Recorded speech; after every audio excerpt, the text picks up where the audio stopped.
There is a nutrient that your body used to absorb easily and efficiently when you were younger. A nutrient that quietly managed hundreds of processes happening inside you every single day. And after the age of 65, something shifts. Your body's ability to get enough of it from food drops significantly. Your kidneys become less efficient at activating it.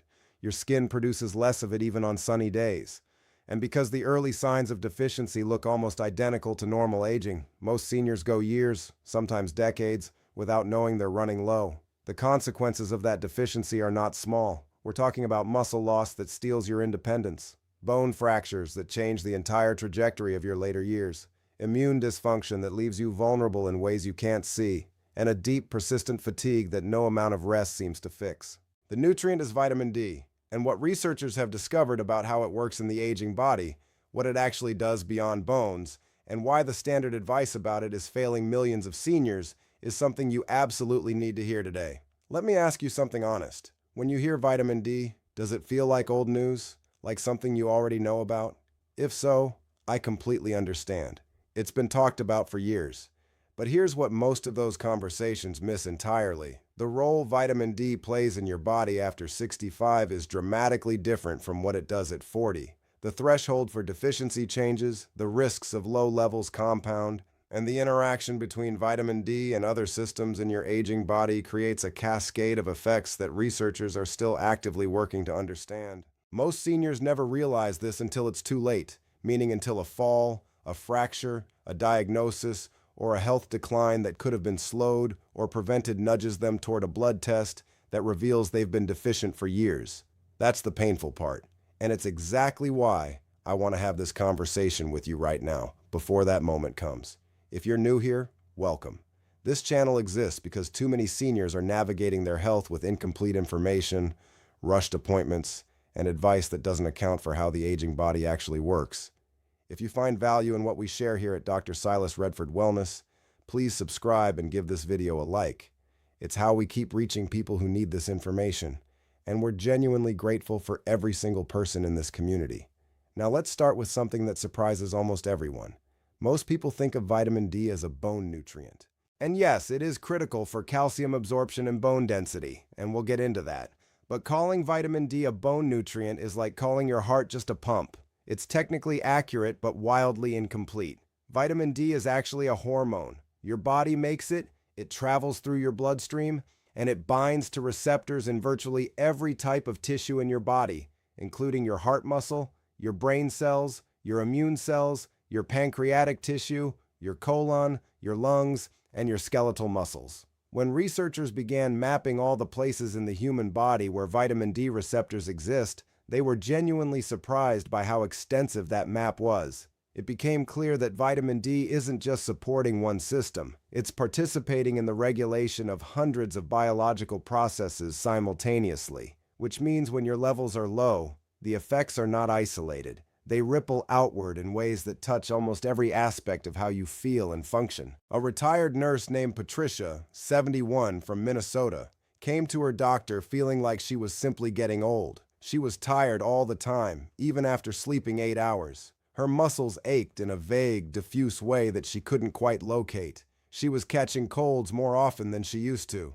She felt mentally foggy in the afternoons. She had stopped enjoying her morning walks because her legs felt heavy and unreliable. Her doctor ran a comprehensive blood panel, and her vitamin D level came back at 14 nanograms per milliliter. The general reference range for adequacy is considered to be above 30, and many researchers focused on senior health now argue that optimal levels for people over 65 are closer to 40 to 60 nanograms per milliliter. Patricia was less than half the minimum. Her doctor started her on a structured supplementation protocol, and within 8 weeks she noticed her energy had returned, her muscle aches had largely resolved, and she was walking again without that heavy, reluctant feeling in her legs.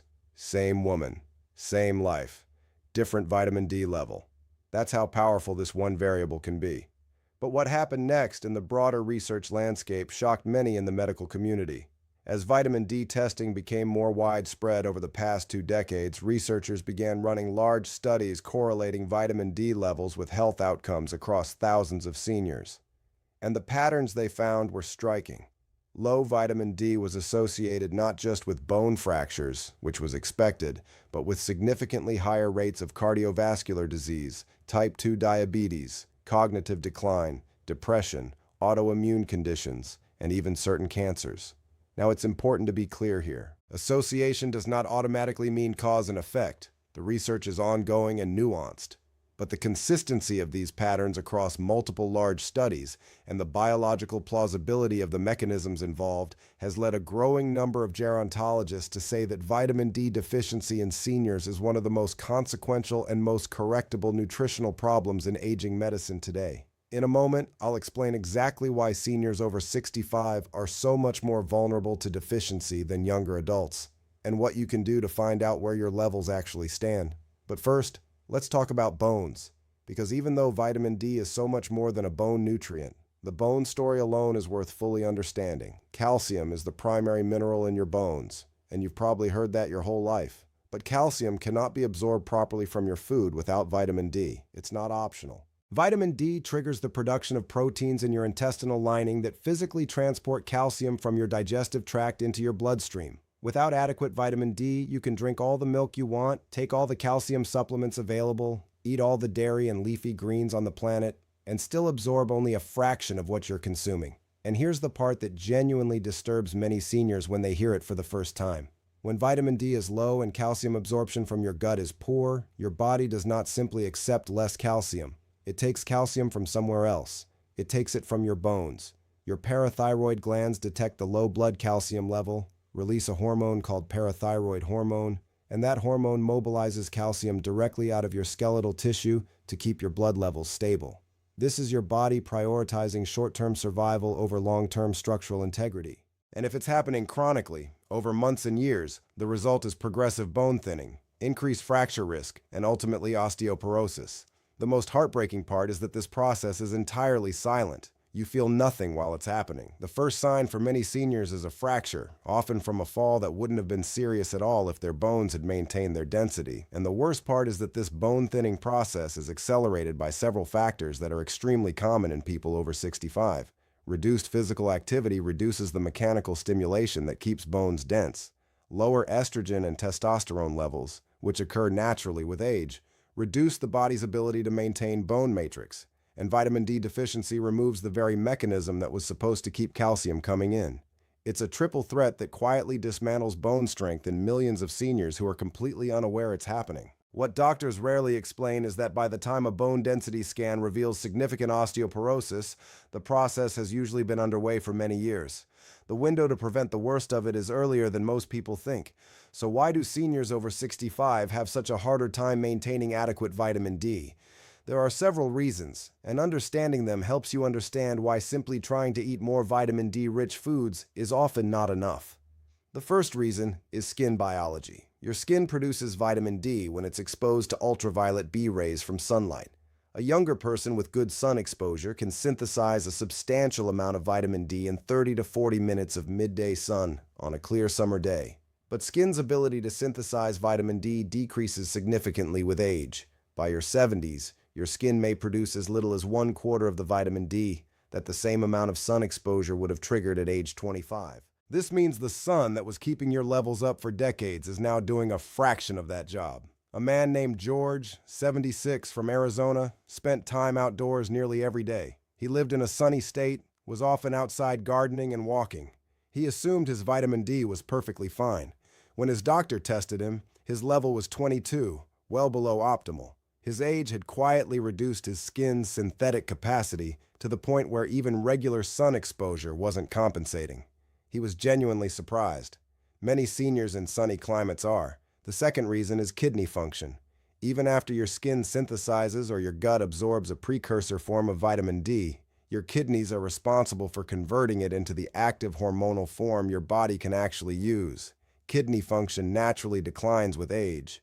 By 70, many adults have kidney function at 60 to 70% of what it was at 30, even without any diagnosed kidney disease. This means even if you're getting reasonable vitamin D input, your conversion to the active form may be impaired. It's like having ingredients that never quite make it to being cooked into the final meal. The third reason is body composition. Vitamin D is fat soluble, meaning it gets stored in fat tissue.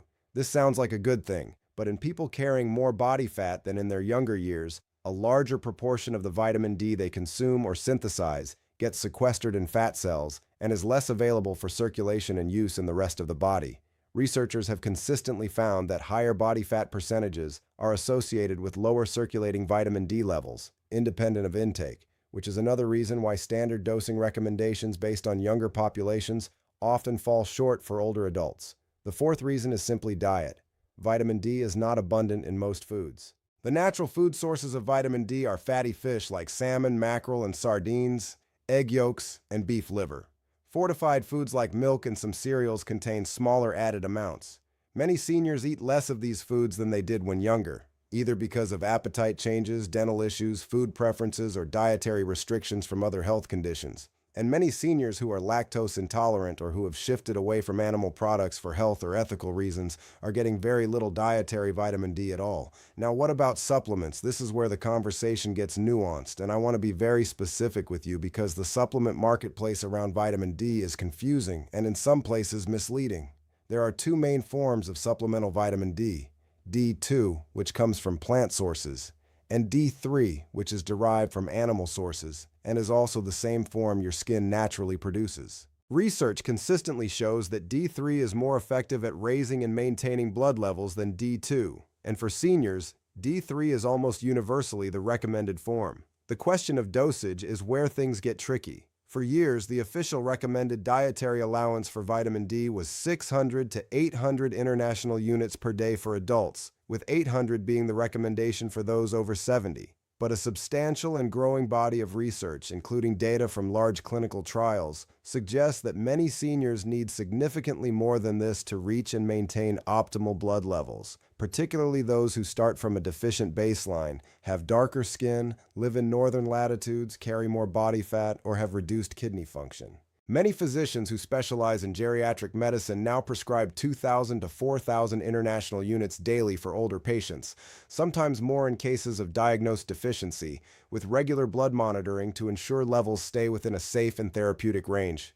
This is a conversation to have directly with your own doctor, because the right dose is individual. But the key message is this: the old standard recommendations were set conservatively and may genuinely not be enough for you specifically. There is one more thing about vitamin D that doesn't get nearly enough attention, and that's its relationship to vitamin K2. These two nutrients work as a team in a way that is critically important for seniors. Vitamin D increases calcium absorption. That's its job.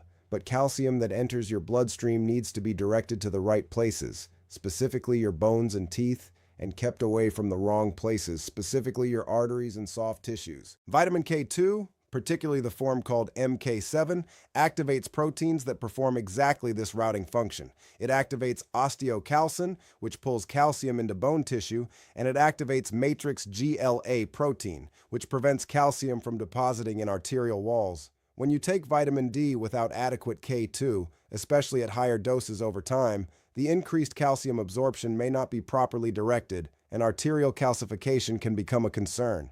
This pairing of D3 and K2 is not widely discussed in standard recommendations, but functional medicine practitioners and a growing number of cardiologists and bone specialists consider it an important consideration for anyone taking vitamin D supplementation long-term. Ask your doctor about it specifically. Let's talk about practical steps you can take right now. The first and most important is getting your vitamin D level tested. Ask your doctor for a 25-hydroxyvitamin D blood test. This is the standard test for vitamin D status and should be part of any comprehensive blood panel for seniors. Know your number. Don't just accept it's in normal range as a complete answer. Ask what the actual level is because the lower end of normal by lab standards may be far below what's optimal for your age and health status. Knowledge is the foundation of everything else. The second step is sun exposure, done wisely. Aim for 10 to 20 minutes of direct midday sun on your arms and legs several times a week when weather and season permit. Morning or late afternoon sun produces very little vitamin D because the UV angle is too low. Midday sun, roughly between 10 in the morning and 2 in the afternoon in summer months, is when the relevant ultraviolet rays are present. Avoid sunburn, but don't cover up entirely or apply sunscreen for the first 10 to 15 minutes of this intentional exposure window if your skin tolerates it. This is a free, natural vitamin D source that also provides mood benefits and supports your circadian rhythm. The third step is diet. Incorporate fatty fish into your meals 2 to 3 times per week if possible. Wild salmon, canned sardines, and mackerel are all excellent sources. Egg yolks from pasture-raised eggs contain meaningful amounts as well. If you use fortified foods like milk or orange juice, they contribute smaller but still useful amounts. These dietary sources alone are unlikely to fully resolve a significant deficiency, but they support the baseline while supplementation and sun exposure do the heavier lifting. The fourth step is supplementation with informed guidance. Work with your doctor to determine an appropriate starting dose based on your current blood level. If you're deficient, a higher therapeutic dose for a period of months may be needed before dropping to a maintenance dose. If you're at the lower end of normal, a daily maintenance dose may be all that's required. And consider asking about K2 supplementation alongside your vitamin D, particularly if you have any cardiovascular risk factors or are taking higher doses long term. Here's the truth that I want to leave you with today.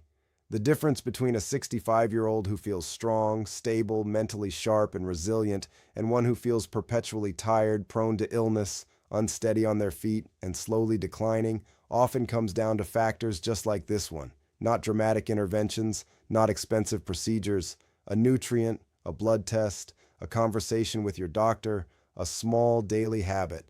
These are the things that quietly determine the quality of your later years, and they are entirely within reach. You are not at the mercy of your age. You are at the intersection of information and action, and that is a powerful place to be. I'd love to hear from you in the comments. Have you ever had your vitamin D tested? Were you surprised by the results? Or has something in today's conversation made you realize it's time to find out? Share your experience, because your story might be exactly what someone else in this community needs to hear to finally take that first step.